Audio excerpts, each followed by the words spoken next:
नमस्कार, मैं राजीव चौधरी। बढ़ते वाहनों की संख्या, हॉर्न बजाने की बढ़ती प्रवृत्ति, शादी पार्टी में डीजे की कान फोड़ू आवाज़ हो या फिर बैंड बाजे की आवाज़, इन सब आवाज़ों को मिलाकर शोर कहा जाता है। आज इंसान इस शोर से निजात चाहता है, वो मानसिक शांति चाहता है। इसके लिए शांत जगह का चुनाव करता है, शांत हिल्स एरिया में घूमना चाहता है, यानी उसे कैसे भी करके शांति चाहिए। इसके लिए पैसे तक खर्च करता है।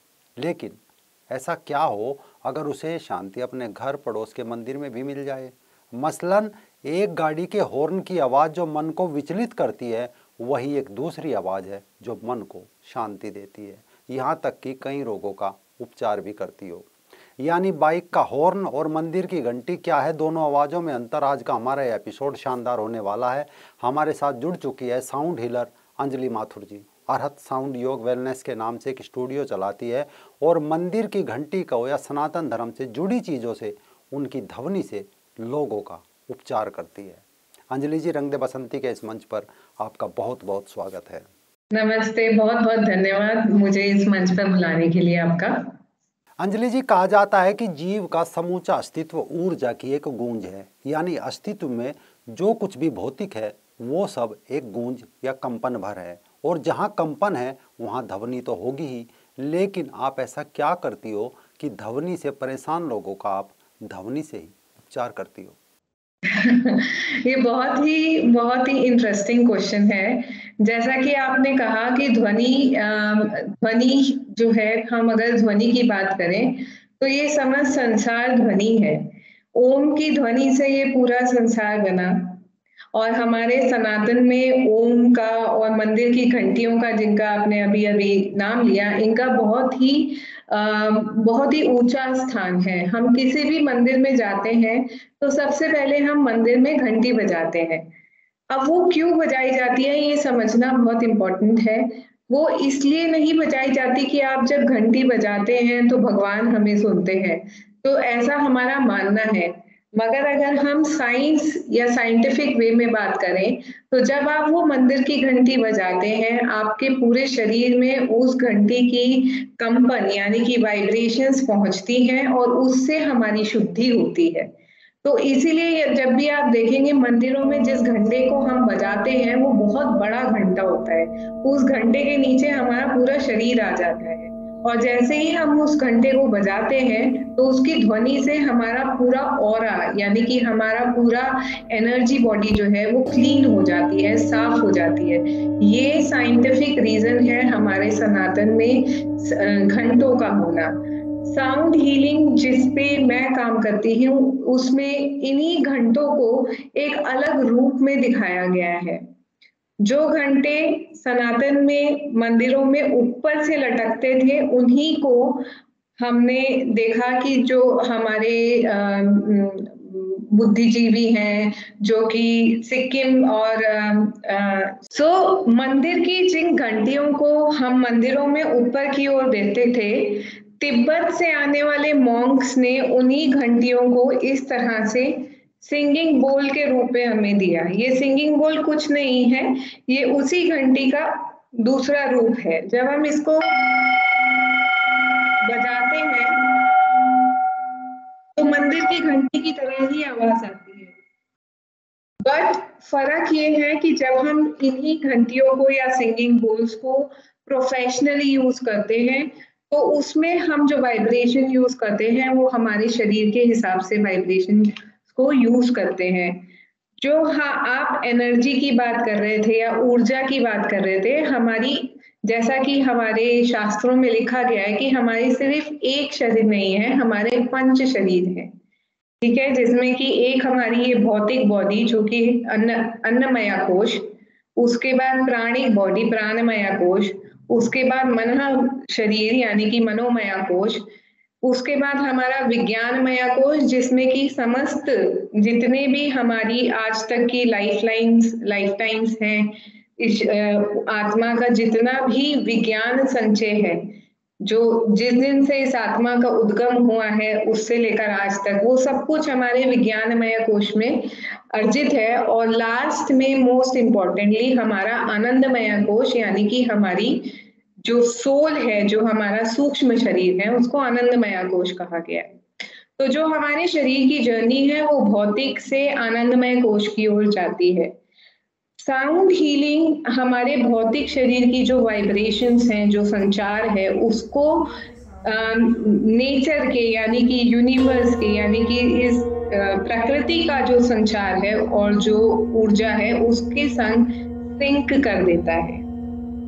होता क्या है कि जब हम पैदा होते हैं एक बालक के रूप में, तो हमारी जो ऊर्जा है वो प्राकृतिक ऊर्जा के साथ मिली होती है, पर जैसे जैसे समय बीतता जाता है हम प्रकृति से दूर हो जाते हैं, तो हमारी ऊर्जा भी प्रकृति की ऊर्जा से थोड़ी दूर हो जाती है, जिसको कि हम बोलते हैं कि हमारी जो सिंक है प्रकृति के साथ वो थोड़ा सा टूट जाता है, जिसकी वजह से धीरे धीरे बीमारियां हमारी तरफ आती है। जब हम साउंड के इन इक्विपमेंट्स को यूज करते हैं, जब हम साउंड हीलिंग करते हैं, तो हम हमारी ना सिर्फ भौतिक शरीर को बल्कि हमारे ऊर्जा शरीर को साफ करते हैं, जिसे कई लोग ऑरा क्लेंजिंग बोलते हैं, कई लोग एनर्जी क्लेंजिंग बोलते हैं। जब ये क्लेंजिंग होती है, जब ये सफाई हमारे ऊर्जा शरीर पर होती है, तो उसी का इफेक्ट हमारे भौतिक शरीर पे यानी कि हमारे अन्नमय कोश पे दिखता है और हमारी वेलबींग इंप्रूव होती है। अरहत में हम कई तरह के इंस्ट्रूमेंट्स का यूज करते हैं। मैं शंख का काफी प्रयोग करती हूँ, क्योंकि मेरा ऐसा मानना है कि हमारा सनातन जो है वो प्योर साइंस है। तो एक छोटी सी कोशिश मेरी ये भी है कि सनातन में लिखी हुई सभी चीजों को हम वापस हमारे रूट से जुड़े, हमारे जो हमारा मूल है, भारतीय मूल है, उसमें जो भी कहा गया है उससे हम साइंटिफिक वे में जुड़े और उन सब चीजों को वापस अपने डेली लाइफ में प्रयोग करें और अनुभव करें। अंजलि जी, कहा जाता है हजारों वर्ष पहले हमारे देश में ऋषि मुनि यौगिक विज्ञान के माध्यम से मात्र ओम शब्द की ध्वनि से भी उपचार किया करते थे, जिसे नाद ब्रह्म भी कहा जाता है। उनका मानना था कि यह समस्त सृष्टि और इस सृष्टि का रचयिता सिर्फ ओम शब्द की ध्वनि है, यही आरंभ है और यही अंत। ये बहुत ही खूबसूरत क्वेश्चन है और ये मेरा फेवरेट क्वेश्चन है क्योंकि ओम से मैं कई तरह से जुड़ी हूँ, हम सभी जुड़े हैं, जिसको पाश्चात्य सभ्यता में कहा गया बिग बैंग थ्योरी। वही हमारे शास्त्रों में लिखा गया है कि ओम से हमारा उद्गम हुआ। हमारा जो शरीर है, ये पूरा शरीर ही एक सारंगी की तरह है। तो हमारे हर चक्र, हमारे शरीर में 7 चक्र हैं, हर चक्र का अपना एक अलग बीज मंत्र है। जैसे कि अगर मूलाधार चक्र है तो उसका बीज मंत्र लम कहा गया है। तो हर शब्द के उच्चारण से हमारे शरीर में एक कंपन और एक ऊर्जा जो है वो प्रवाहित होती है, जिससे कि हमारे पूरे शरीर में एक नई शक्ति का संचार होता है। इसी तरह जब हम ओम का उच्चारण करते हैं तो ओम का उच्चारण भी कई तरह से किया जा सकता है, जैसे कि एक लंबा ओम,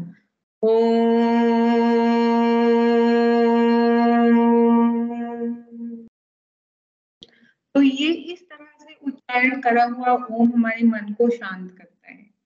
मगर अगर हम उसी ओम को छोटे और जल्दी जल्दी उच्चारण करें, इस तरीके से ओम ओम ओम ओम ओम ओम ओम ओम, तो ये जब हम जैसे कि अगर किसी को बोन से रिलेटेड प्रॉब्लम होती है तो वो जाते हैं और अपनी चिकित्सा में जब जाते हैं तो उनके शरीर में एक माइक्रो एनर्जी एक प्रवाहित करी जाती है, तो ओम उसी तरह से काम करता है, शॉर्ट ओम, छोटा ओम। तो इसकी बहुत मेडिसिनल वैल्यू है। तो ओम का उच्चारण अगर सही तरीके से करा जाए और अलग अलग तरीके से करा जाए तो अलग अलग अनुभव हम अपने शरीर में कर सकते हैं। इसी तरह जब हम ओम का उच्चारण अपने हर चक्र पर रखकर करते हैं तो उसका एक मेडिटेटिव इफेक्ट निकल कर आता है, उससे इंसान बहुत जल्दी मेडिटेशन में चला जाता है। तो अरहत में हम ओम का उच्चारण हम अपने, हमारे पास जितने भी लोग आते हैं हम उनके साथ हम चैंट करते हैं, यानी कि एक सामूहिक चैंटिंग के रूप में भी ओम का उच्चारण करते हैं, मंत्रों का उच्चारण करते हैं। और अगर मैं ओम को थोड़ा और विस्तार में बताऊं तो ओम के चार भाग हैं, आ, उ, म और उसके बाद होने वाली साइलेंस। और हर भाग को हमें अलग तरीके से अनुभव करना चाहिए। जैसे कि जब आप बोल रहे हैं, तो आपके लोअर एब्डोमेन यानी कि पेट के निचले हिस्से में उस कंपन को हमें महसूस करना चाहिए। उसी तरह जब ऊ का उच्चारण कर रहे हैं, तो आ से एनर्जी हमें ऊपर लाके अपने अनहात में यानी कि चेस्ट के सेंटर में अनुभव करनी है। और जब म का उच्चारण कर रहे हैं, तो या तो आप अपने लिप्स पे उस कंपन को महसूस कर सकते हैं या फिर अपने क्राउन पर, यानी कि सहस्त्रार चक्र में भी उसका अनुभव करा जा सकता है। और उसके बाद होने वाली साइलेंस जब आप महसूस करेंगे, तो आप अपने पूरे शरीर में उस कंपन को महसूस कर पाएंगे। तो ओम का महत्व अगर इस बारे में हम बात करेंगे तो पूरा दिन निकल सकता है। अंजलि जी, एक इंसान के तौर पर हम लोग ध्वनि के प्रति बहुत संवेदनशील होते हैं, लेकिन अन्य पशु पक्षी भी क्या ध्वनि से, उनके प्रदूषण से परेशान होते हैं, या ये चीज़ें सिर्फ इंसानी अस्तित्व से ही जुड़ी है, इंसान को ही परेशान करती है? जी हाँ, मैं जानवरों से भी बात करती हूँ, मैं एनिमल कम्युनिकेटर हूँ और जानवरों के सुनने की शक्ति हमसे बहुत आगे होती है। ह्यूमन ईयर्स की सुनने की जो शक्ति है, उससे बहुत आगे जानवरों के सुनने की शक्ति है। तो जब हम ध्वनि प्रदूषण करते हैं, पटाखे चलाते हैं, तो ये जो हमारे एनिमल फ्रेंड्स हैं, यानी कि जो हमारे जानवर दोस्त हैं, ये बहुत डर जाते हैं। और अक्सर ये देखा गया है कि जो घरों में रहते हैं वो तो बेचारे छुप जाते हैं, पर जो पशु पक्षी बाहर हैं, वो भी अगर किसी एक जगह पर रहते हैं, तो वो भी कहीं न कहीं भाग के अपने आप को छुपा लेते हैं। अभी मैं आपको 2 दिन पहले का ही इंसिडेंट बताती हूँ। किसी ने मुझे मैसेज किया कि उनको उनका जो पेट दोस्त है, जो उनके घर में नहीं रहता पर बाहर रहता है, वो उनको फीड करते हैं, वो नहीं मिल रहा है। मैं उस पशु से कनेक्शन अपना बना रही थी और बनाते-बनाते मुझे एक साथ कई पशु पक्षियों के डिस्ट्रेस सिग्नल आने लगे, क्योंकि ये सारा काम टेलीपैथी के थ्रू होता है। तो इतने डिस्ट्रेस सिग्नल आए कि मैं खुद ही विचलित हो गई कि मतलब इतना ज़्यादा हमारे जो पशु पक्षी हैं वो परेशान हो जाते हैं इन साउंड से। तो बहुत ज़रूरी है कि हम साउंड के लेवल्स को, डेसिबल्स को कम करें, क्योंकि ये हमारे कानों के लिए भी ठीक नहीं है, ये हमारे मन के लिए, हमारे मस्तिष्क के लिए भी ठीक नहीं है।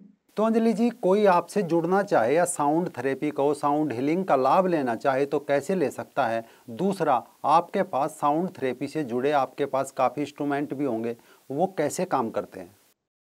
हाँ जी, मेरे पास काफ़ी इंस्ट्रूमेंट्स हैं, जैसे कि आप देख रहे हैं, ये गोंग्स हैं, क्योंकि मैं गोंग की मास्टर हूँ। तो ये गोंग्स हैं, इनका भी आपने सनातन में कई जगह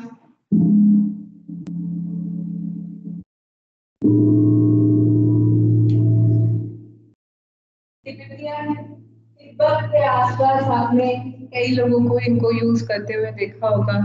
उसके अलावा मेरे पास सिंगिंग बोल्स की थेरेपी है, जिसमें हम सिंगिंग बोल्स यूज करते हैं।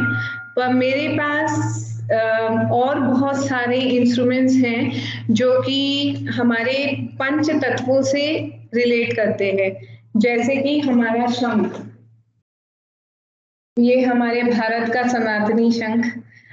इसका भी प्रयोग मैं लोगों के ऑरा को क्लीन करने के लिए करती हूँ। उसके अलावा मेरे पास और कई तरह के प्लीज़ एक बार हमारे दर्शकों को शंखनाद करके जरूर दिखाना।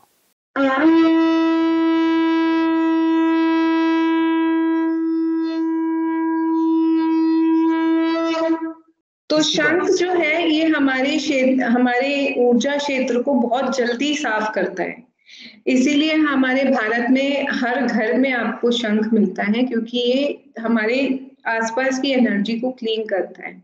तो मैं इसका प्रयोग करती हूँ हमारे ऑरा क्लेंजिंग के लिए। उसके अलावा मेरे पास बहुत से इंस्ट्रूमेंट्स हैं जो हमारे पंच तत्वों से रिलेट करते हैं, जैसे कि गोंग हुए, ये हमारे ऊर्जा क्षेत्र से, यानी कि जिसे हम ईथर बोलते हैं या स्पेस बोलते हैं, उसको एड्रेस करते हैं, ये अर्थ गोंग है। उसके अलावा मेरे पास इंस्ट्रूमेंट्स हैं जो पानी की आवाज निकालते हैं, कुछ ऐसे इंस्ट्रूमेंट्स हैं जिनको हाथ पे पानी लगाकर ही बजाया जा सकता है, उसको हम क्रिस्टल वीणा बोलते हैं। उसके अलावा कुछ ऐसे यंत्र हैं जो कि ओशन की साउंड यानी कि समंदर में आने वाली लहरों की साउंड निकालते हैं। कुछ ऐसे इंस्ट्रूमेंट्स हैं जिनसे आग की यानी फायर एलिमेंट की आवाज़ें निकाली जाती हैं। कुछ ऐसे इंस्ट्रूमेंट्स हैं जिनसे हम एयर यानी कि हवा की आवाज़ निकालते हैं। तो इस तरह से पंच तत्वों से मिलाकर मेरा स्टूडियो बना है जिसमें हम मेरा काम ये है कि मैं पांचों तत्वों को आपके शरीर में बैलेंस करती हूँ। सिंगिंग बोल्स की अगर बात करें तो मेरे पास चक्र बैलेंसिंग यानी जिससे हमारे सातों चक्र बैलेंस हो सकते हैं, इस तरह के सिंगिंग बोल्स हैं। उसके अलावा बहुत ही रेयर सिंगिंग बोल्स जो शायद पूरे देश में 2 या 3 लोगों के पास ही होंगे, जो कि हमारे शरीर के हर अंग से रिलेटेड यानी कि हमारे शरीर में जो अलग-अलग तरह के ऑर्गन्स हैं, उनसे रिलेटेड, जैसे कि कार्डियोवैस्कुलर एंड सर्कुलेटरी सिंगिंग बोल जो कि हम यूज़ करते हैं हमारे उन लोगों के दोस्तों के साथ जिनको हृदय रोग का कोई प्रॉब्लम होता है, उनके संग उन सिंगिंग बोल्स का यूज़ करा जाता है। डाइजेस्टिव सिस्टम यानी कि हमारे डाइजेशन से रिलेटेड सिंगिंग बोल, किडनी और हमारा डाइजेशन इन दोनों से रिलेटेड एक सिंगिंग बोल है मेरे पास। रिप्रोडक्टिव सिस्टम जिसको कि हिंदी में हम बोलेंगे हमारा डाइजेशन हमारा पाचन तंत्र, हिंदी में रिप्रोडक्टिव सिस्टम यानी कि हमारा प्रजनन तंत्र। हाँ, तो हमारे प्रजनन तंत्र से रिलेटेड सिंगिंग बोल मेरे पास है। उसके अलावा थायराइड जो कि आज के टाइम में अगर मैं बात करूं बहुत सारी महिलाएं ऐसी हैं जो और इवन पुरुष भी जिनको थायराइड से रिलेटेड बहुत बीमारी है, तो थायराइड का इलाज करने वाले सिंगिंग बोल्स मेरे पास हैं। और उसके अलावा ब्रेन हीलिंग सिंगिंग बोल यानी कि जो हमारे ब्रेन से हमारे मस्तिष्क से रिलेटेड जो बीमारियां हैं उनका इलाज करने वाले सिंगिंग बोल। तो ये 6 सिंगिंग बोल हैं जो हमारे शरीर के हर क्रिया को, हर तंत्र को ठीक कर सकते हैं, जिनसे हम उनको रिजेनरेट कर सकते हैं। तो इस तरह का काम मैं करती हूँ। साउंड का सबसे बड़ा फायदा एक और भी है कि ये हमारे शरीर में बहने वाले रक्त के प्रवाह को संचलित करता है और उससे हमारे शरीर में ऑक्सीजन का प्रवाह बढ़ता है। सबसे इम्पोर्टेंट जो आज के ज़माने में लोगों को नींद नहीं आती है, आप साउंड हीलिंग लेंगे पहले ही सेशन से ही आपको नींद बहुत अच्छी आपकी इम्प्रूव हो जाएगी। तो हर तरह की बीमारी को हम सपोर्ट कर सकते हैं।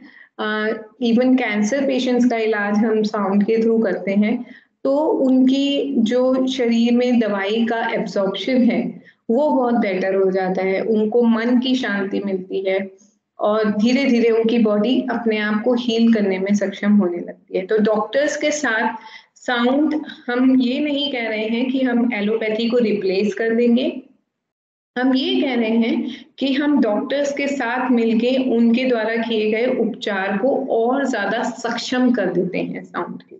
अच्छा अंजलि जी, एक सवाल जेहन में उभर रहा है कि मान लीजिए कोई आपके आसपास सिटी में नहीं रहता, यानी बहुत बड़ी संख्या में हमारे दर्शक भी छोटे गांव और कस्बों में हैं, या एक बड़ी संख्या में विदेशों में रह रहे भारतीय भी हमें देखते हैं, अगर वो साउंड हीलिंग का लाभ लेना चाहे तो कैसे ले सकते हैं? जी, ये मैं इस चीज़ के लिए कोविड का बहुत-बहुत धन्यवाद कहूँगी कि हर वो चीज़ जैसे कि योग हुआ, साउंड हुआ, आज के ज़माने में ऑनलाइन उपलब्ध है। जिसको ऑनलाइन सेशन लेना है तो वो ऑनलाइन भी लेते हैं। उसमें हम जैसे आप और मैं बात कर रहे हैं, इसी तरह ज़ूम पर हम कनेक्ट करते हैं। जो पेशेंट होते हैं उनको हम बोलते हैं कि आप हेडफ़ोन लगाइए और मैं बहुत ही प्रोफ़ेशनल और स्पेशल तरह का माइक लगाती हूँ, जिससे कि हर एक ध्वनि उन तक जिस तरह से आप और मैं बात कर रहे हैं और बिल्कुल क्लियर वो ध्वनि उन तक पहुँचती है। साथ के साथ गाइडेड मेडिटेशन यानी कि गाइड करा जाता है उनको कि मैं ये सिंगिंग बोल अब बजा रही हूँ, आप अपने शरीर के इस भाग पर उसको अनुभव करिए। मगर साउंड की एक सबसे खूबसूरत बात और सबसे ब्यूटीफुल बात ये है कि देखिए आप और मैं टेलीपैथी जिसे हम बोलते हैं, हमारे विचारों की जो ऊर्जा है वो हम देख नहीं सकते मगर वो है। उसी तरह साउंड भी एक ऊर्जा है। ध्वनि की जो ऊर्जा है वो बंधी हुई नहीं है। ऑनलाइन हो या ऑफलाइन हो, जिस तरह से हम अपने विचारों को कहीं पर भी भेज सकते हैं, उसी तरह साउंड की हीलिंग को हम कहीं पर भी भेज सकते हैं। तो ऑनलाइन सेशन का इफेक्ट ऑलमोस्ट सेम होता है जो कि फिजिकली लोग यहाँ पर आकर अनुभव करते हैं। यानी हम कह सकते हैं कि ध्वनि अगर प्रदूषण है तो ध्वनि ही शांति के अद्भुत मार्गों में से एक है, जिनसे होकर हम अपनी सीमाओं से ऊपर उठ सकते हैं तथा एक परम संभावना तक पहुंच सकते हैं। और हम कह सकते हैं कि नाद ब्रह्म विश्व स्वरूपा, नाद ही सकल जीव रूपा, नाद ही कर्म, नाद ही धर्म, नाद ही बंधन, नाद ही मुक्ति। तो अंजलि जी, आपने हमारे चैनल पर जो अपना कीमती समय हमारे दर्शकों को दिया, सनातन धर्म में मंदिर की घंटी से होने वाले लाभ, उनकी साइंस को बताया कि घंटी और शंख जैसी चीज़ें केवल धार्मिकता तक सीमित नहीं है वरन इसके वैज्ञानिक प्रभाव भी है, उसके लिए आपका बहुत बहुत आभार। बहुत बहुत धन्यवाद आपका। नाद प्रणाम। हम दर्शकों से भी निवेदन करते हैं कि अपने धर्म से जुड़े इन वैज्ञानिक तथ्यों को इस वीडियो के माध्यम से ज़्यादा संख्या में शेयर करें, लाइक करें और कमेंट बॉक्स में अपनी राय भी जरूर दें।